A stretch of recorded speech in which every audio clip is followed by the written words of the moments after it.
بسم اللہ الرحمن الرحیم۔ السلام علیکم پیارے طلباء و طلبات، آپ خیریت سے ہوں گے؟ میں Bashir Ahmed Khan, teacher government U P S درناڑ پائن کا جامع سے مخاطب ہوں، زون کرالپورہ، بلاک میلیال۔ آج کا میرا جو ٹاپک ہے وہ 7th class Urdu, page number 42 اور آج ہم ایک نظم پڑھنے جا رہے ہیں جو ہے قلم۔ پیارے طلباء و طلبات، آپ اپنی کتاب کو کھولیں گے اور پیج نمبر 42 پہ جائیں گے۔ قلم کیوں چل رہا ہے بیچ و ہم سے، یہ جا کر پوچھئے اہل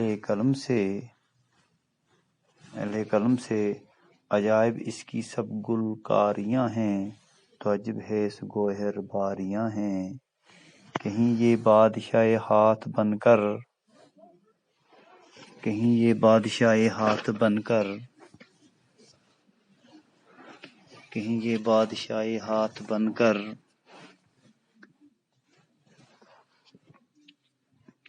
ہوا عدل پرور یا ستمگر، ملا گر شاعر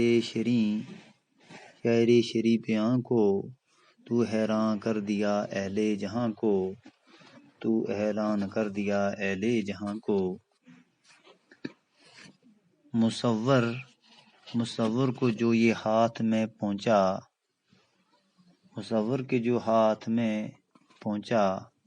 تو کھینچا حسن کا انمول نقشہ۔ کسی کو زندگی واپس دلائے، تو مشکل میں کسی کے کام آئے۔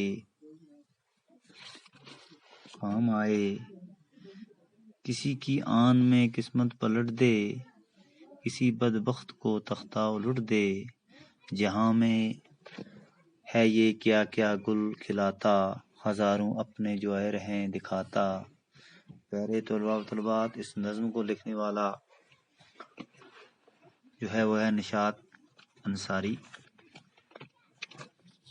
اس نظم کے پہلے شعر میں قلم چل رہا ہے بیچ و ہم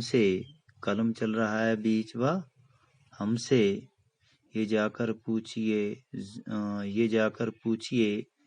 اہل قلم سے۔ شاعر قلم کی خصوصیات بیان کرتے ہوئے کہتے ہیں کہ قلم کی ٹیڑھا میڑھا چلنے کا راز قلم کو استعمال کرنے والے شخص سے پوچھئے کہ یہ کیا کیا انجام دیتا ہے اور کیسے کیسے گل کھلاتا ہے۔ قلم کو الفاظ میں موجودہ حروف کو واضح کرنے کے لیے ٹیڑھا میڑھا گھومنا پڑتا ہے، لیکن ٹیڑھا میڑھا گھوم کر ہی یہ ہمارے سامنے نہایت ہی اہم باتیں دلاتا ہے۔ عجائب اس کی سب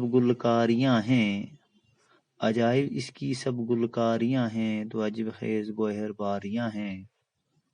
قلم کے دم سے عجیب و غریب باتیں سامنے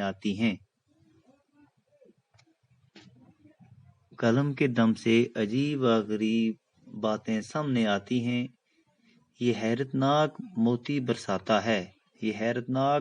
برساتا ہے، یعنی اس کی بدولت نئی نئی باتوں کا انکشاف ہوتا ہے۔ تیسرا، کہیں یہ بادشاہ ہاتھ بن کر ہوا ہے عدل پرور یا ستمگر۔ قلم کہیں وقت کے بادشاہ کا ہاتھ بنا اور بادشاہوں نے قلم کی ہاتھ میں لے کر اس سے انصاف پر مبنی فیصلے کیے ہیں۔ کہیں ایسے بادشاہ گزرے ہیں جو ان کے عدل کی وجہ سے مشہور ہیں۔ کہیں یہ قلم کی بادشاہی کے ہاتھ میں بھی آیا اور اس نے ظلم کی داستانیں لکھوائی، یعنی کہیں بادشاہ ظالم صفاق گزرے ہیں جن کے ظلم و زیادتیاں حد سے بڑھ گئی ہیں۔ ملا گر شاعر شریع بیاں کو، تو حیران کر دیا اہل جہاں کو۔ اگر یہ قلم کسی میٹھاس برا کلام کہنے والے شاعر کے ہاتھ میں آیا تو اس نے اس کے ذریعے اپنی شاعرانہ صلاحیتوں کو ایسا ابھارا کہ دنیا والے پڑھ کر حیران رہ گئے۔ کئی شعراء نے اپنے کلام سے دنیا میں انقلاب لایا ہے۔ پیارے طالبات، آج کا ہمارا جو ٹاپک ہے اس کو ہم یہیں اختتام کرتے ہیں۔ کل پھر دوبارہ آپ سے ملیں گے۔ خدا حافظ۔